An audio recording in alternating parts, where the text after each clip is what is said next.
Oh, I'm sorry, I'm talking about it. This thing is so fancy. I don't know what I'm Let's this table.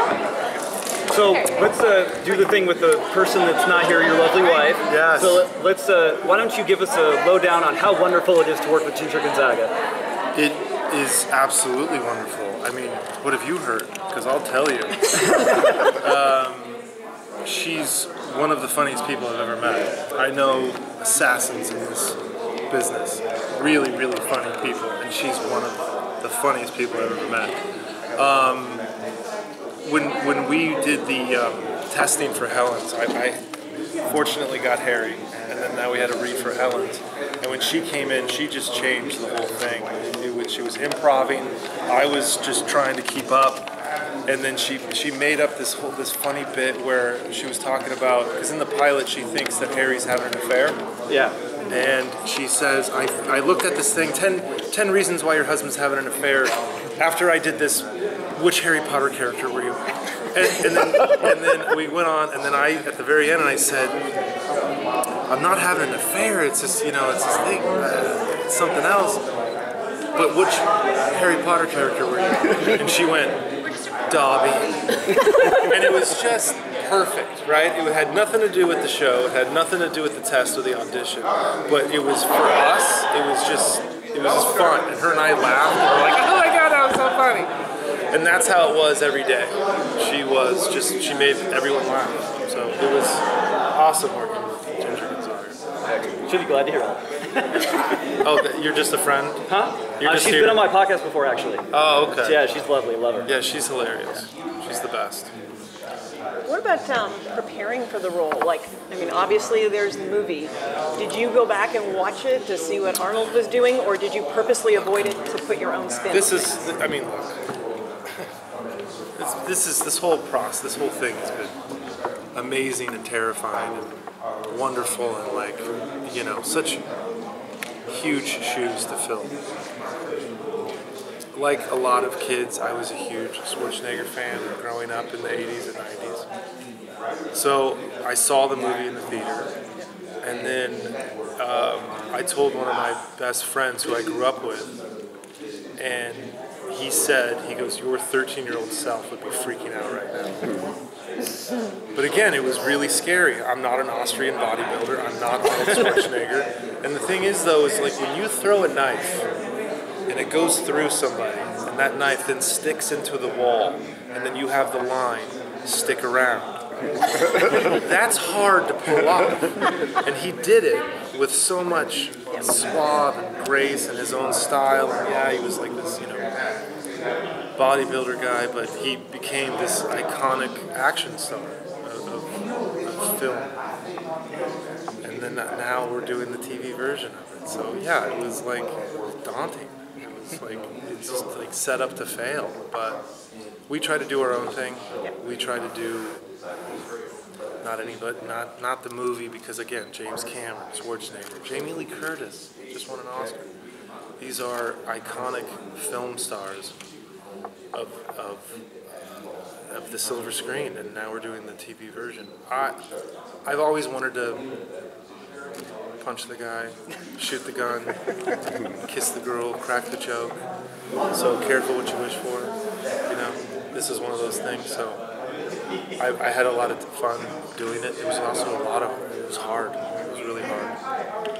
The physicality of the stunts and all that. Do you do a lot of the stunts? Yeah. Or all of them? Yeah, I don't jump through the glass. Or jump from the car to the other car while moving? Don't do that. That wasn't me. I did on stage.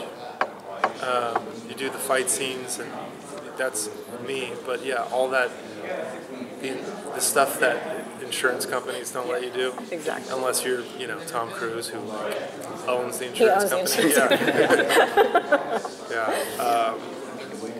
Yeah, it was one of the, if not the hardest things I've ever done. My career I've been very lucky. 6 years on a sitcom, 11 years on a Showtime show, and they were lazy boys compared to this. This was sleep deprivation, this was stunts, this was being number one. Omar said to me early on, he goes, "Are you ready to be number one? You ready?" And I'm like, "Yeah, what? What are you, like, what are you saying?" And I didn't know what he meant until probably the 4th episode when Matt Lillard came on. And then it was like, whoa, yeah, because it's you're wearing so many hats, you know. But to answer your question, I was curious. You mentioned the action. yeah. Do you have a preference between the hand-to-hand and the weapon play, and which one was the hardest one for you to get down? The hand-to-hand is harder because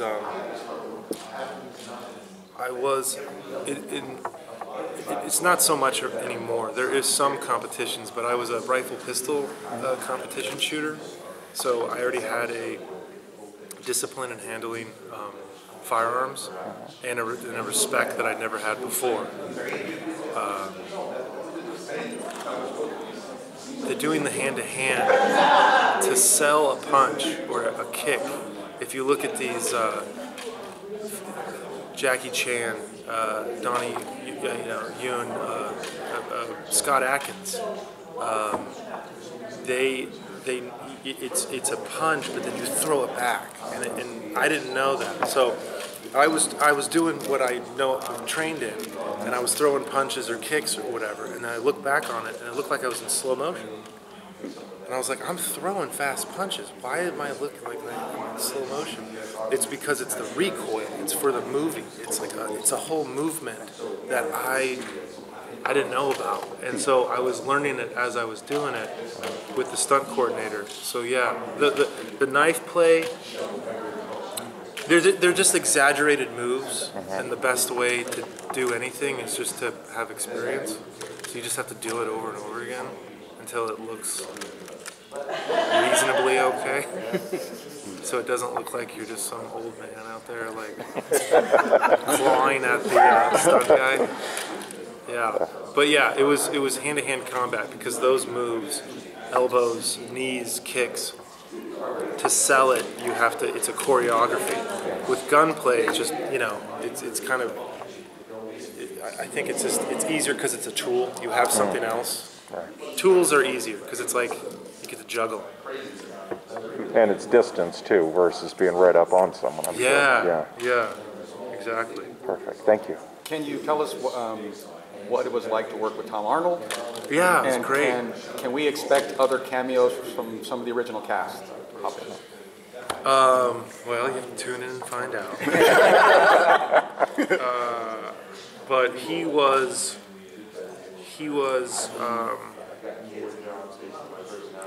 like our. I'm trying to find something witty here to say, so this might take a second.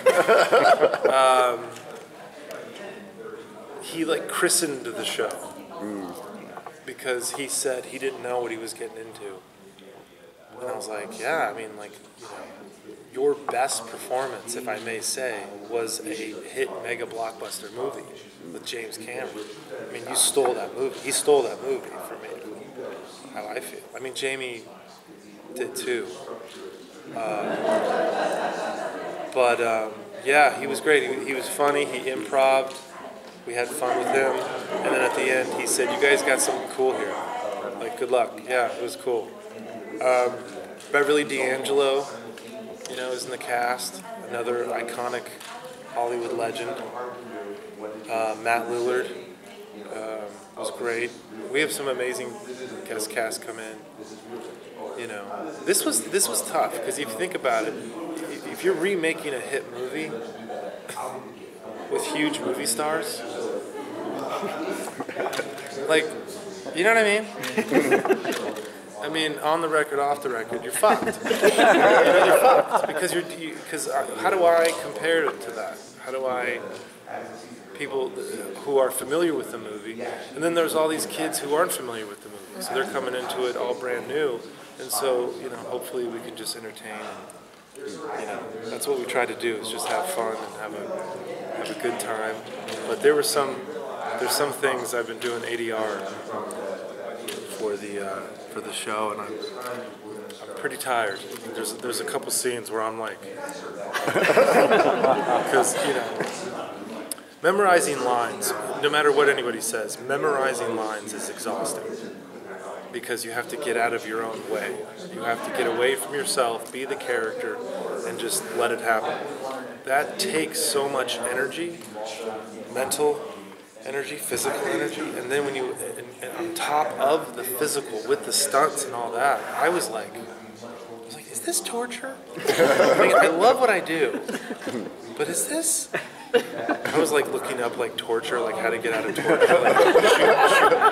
like sleep deprivation, anti-torture techniques, like chew on coffee beans and have a rubber band to snap. Yeah.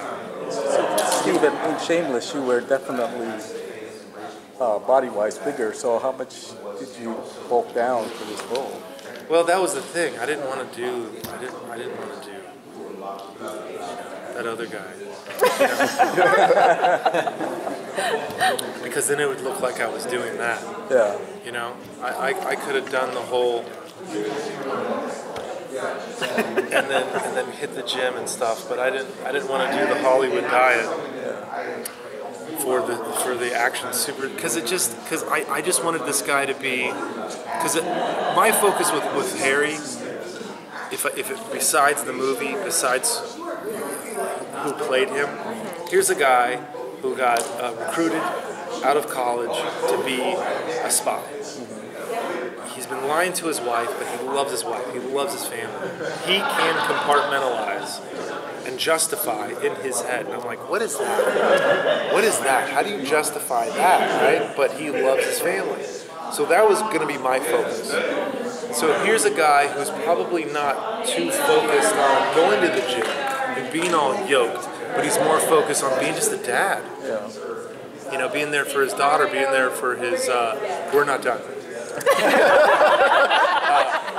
Being there for his family, and so that it was trying to create a brand new universe that already exists. Again, we were set up to fucked.